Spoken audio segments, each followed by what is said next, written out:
एक किस्सा सुनाती हूं आपको। एक देश था, उस देश में दो दूर के रिश्तेदार थे, दोनों एक दूसरे को फूटी आंख नहीं सुहाते थे।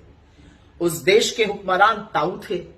ताऊ ने छोटे वाले रिश्तेदार को 6-6 हवाई अड्डे दे दिए। बड़े वाले ने कुछ कहा तो नहीं, लेकिन मन महसूस कर रह गया, दिया उसको भी बहुत कुछ था, लेकिन हवाई अड्डे नहीं दिए थे।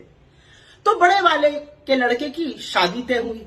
शादी के पहले थोड़ा जश्न मनना था, तो भतीजा ताऊ के पास पहुंचा, कहने लगा, ताऊ ताऊ मेरी शादी है। ताऊ ने कहा, घबरा नहीं भतीजे, तुझे मैं इंटरनेशनल एयरपोर्ट दूंगा। तो उस देश में एक छोटा सा हवाई अड्डा जो डिफेंस का, जो रक्षा के लिए होता है, वो था।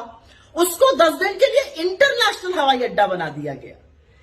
यही नहीं, उस देश के वित्त मंत्रालय ने, गृह मंत्रालय ने और स्वास्थ्य मंत्रालय ने मिलकर कस्टम, इमिग्रेशन और क्वारंटीन की फैसिलिटी भी बनाई। वहां का पैसेंजर एरिया को दुगना कर दिया गया बढ़ाकर।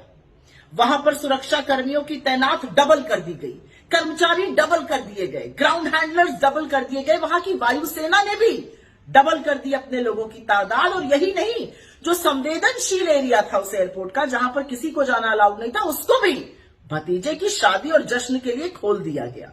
भाई ये होते हैं ताऊ और ये होता है भतीजे का रसूख। अब उसी देश में सुनते हैं कि 5% को बोला जाता है 46 रुपए में रोज की गुजर बसर कर लो। उसी में पढ़ाई, उसी में दवाई, उसी में कपड़ा, उसी में रोटी खा लो।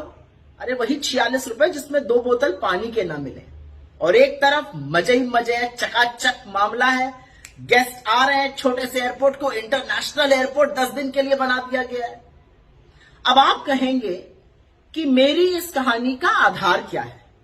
भाई मैं हाथ जोड़ के निवेदन कर रही हूं, इस कहानी का कोई आधार वाधार नहीं है। इसका कोई जामनगर के शहर से लेना देना भी नहीं है। आगे आप क्या सोचना चाहिए, ये आपकी मर्जी पर छोड़ देते हैं। लेकिन 2 हिंदुस्तान ऐसे ही नहीं बन रहे हैं।